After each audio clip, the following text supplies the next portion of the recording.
Hey guys, Redviles here. This is just a quick video of how I made 20 divines profit over 16 maps within 3 to 4 hours of mapping. I know most people would like to see the numbers for this mapping strategy right away, so here it is. So we've done 16 promenade maps with a total cost of 5.1 divines for all of them, which is roughly 0.3 divines per map cost. And we've reached a total revenue of 25.4 divines, which leads to a total profit of 20.3, and that gives us 1.3 divines profit per map. And these maps takes roughly 10 minutes depending on how many breaches you get, and that gives us 7.6 divines profit per hour. I'm just going to put a quick disclaimer that this mapping strategy does require a lot of clicking in terms of having to pick up all those one stack of Chayula splinters, and also you do need to have a build that's able to kill these Chayula bosses quite quickly before they disappear with the breach portal. I've also uploaded a 30-minute unedited video of me doing 3 maps in the description below. So if you want to see how I exactly mapped for those 3 maps, feel free to check below in the link. So what you're seeing here is my Kinetic Blast Deadeye build, utilizing the new Nimbus ring clearing this promenade map. Initially, I wanted to make this build into a half Magic Find and half regular Kinetic Blast build, but I ended up leaning more towards the regular build and less Magic Find for the better map clear. Currently, I have 36% quantity and 110% rarity in my gear. You all might be wondering whether Magic Find is dead and if it is worth having. And honestly, I don't know the answer for that yet. I've seen on Reddit, Twitch streamers, and other sources that the loot in this league scales very badly with Magic Find, specifically rarity. One thing I can say is that the base raw loot that drops has definitely improved since Sentinel League, which is the last league I played since I skipped Calandra League. Alright, I'm going to keep this nice and quick. The 4 sections that I'm going to be using is Additional Abyss, Hunted Traders, Elevated Breach because it's relatively cheap, and breaches in your maps belong to Chayula. And the 4 scarabs I'm using is Gilded Abyss, Gilded Breach, Polished Divination Scarab, and Gilded Reliquary. The Divination and Reliquary is not mandatory, but I'm mainly using it just to test to see what the loot is like, especially with the Magic Find gear I'm using. And for the map, I'm going to roll it right now. It's just a 1 Delirium Orb, quality it, and we're going to go for 22% pack size or higher. And I won't be keeping this mainly because I actually want to level and it's minus maximum player resistance. So I'm just going to re-roll this. 23%, that's completely fine. So this would be a map that would run if I were to do a map right now. And this is my Atlas, and I spec'd into all of the Breach nodes, a lot of the Abyss, and Searing Exarch. And these Breach nodes are really important. Like within their grasp allows a Breach Stone to drop from the Breach boss, and Tortured Dreams, which doubles the chance for that when the Breach boss appears. And otherworldly artifacts. This allows us to drop Skin of the Loyals, which I dropped 5 of them, and 2 of them were worth 1 divine and 3 divines, whereas the other 3 were worth less than 50 chaos. But I'm pretty sure if you were to do a lot of maps, you would eventually get a good color combination that's going to be worth a good amount. And for the Abyss nodes, I'm mainly taking it for all the mob density and the amount of rares you can get from it.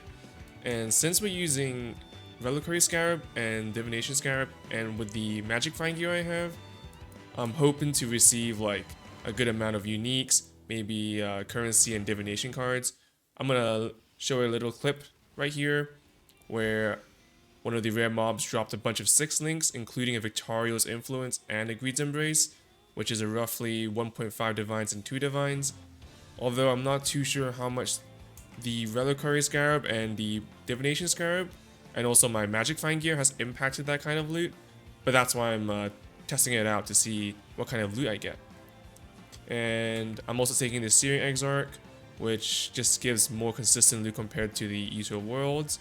And every other nodes I spec'd in is just mainly for increasing pack size or increasing the amounts of breach encounters I receive.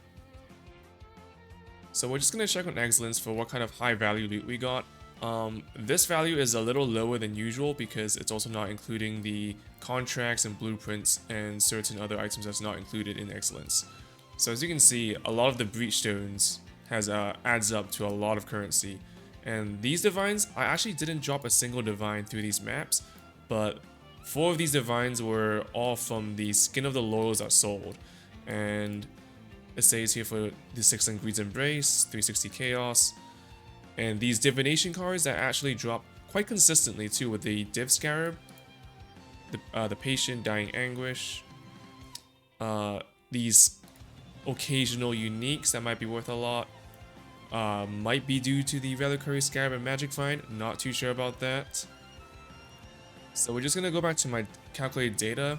You can have a read through my map investments. These prices are today's prices on the 17th, so these might change over time. What I want to talk about are the notable drops. So all of these drops have a certain amount of RNG for it, right? So these uniques and the different color combination of skins, right? And I know some people might be saying how I might have gotten lucky, or it's my magic find that's affecting it. So let's say we ignore that, like we remove the RNG drops, right? So 4.7 divines are through these uniques, and 5 of the skin of the loyals adds up to 4 divines. And let's say we remove the unique drops, and I divided the skin of the loyals by 2, because I think that's a bit fair that way, 2 divines within 5 skin of the loyals. And let's say we remove the Reliquary Scarab, right?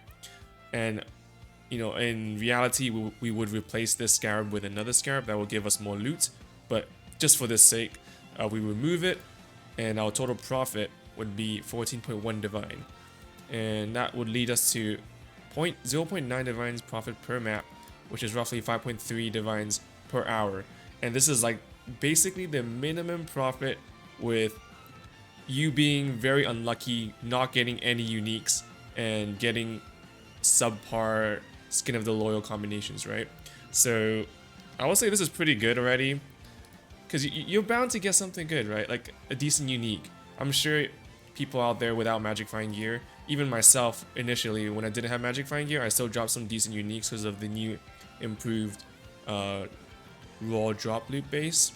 I know this isn't a large sample size, but I would say if I did another 16 maps, I would get very similar results, or over another 32 maps, and I think this is a pretty fair result table. So I hope I didn't miss anything out on this map strategy. I know there's a bunch of people out there already doing very similar Breachstone, farming Chayula Breachstone strategies, so this is definitely not an original idea for me, but hopefully you can make some currency if you plan on doing something like this. And just remember, this is how I made 7.5 divines an hour, and this is not how you should make it. You can make it however you want it, but if you want to follow this strategy, then go for it. And feel free to ask me any questions in the comments, or head over to my Twitch channel, and hopefully I'll be streaming then, and I'll be probably doing a lot more Magic Find stuff over the next couple of days. And yeah, take it easy.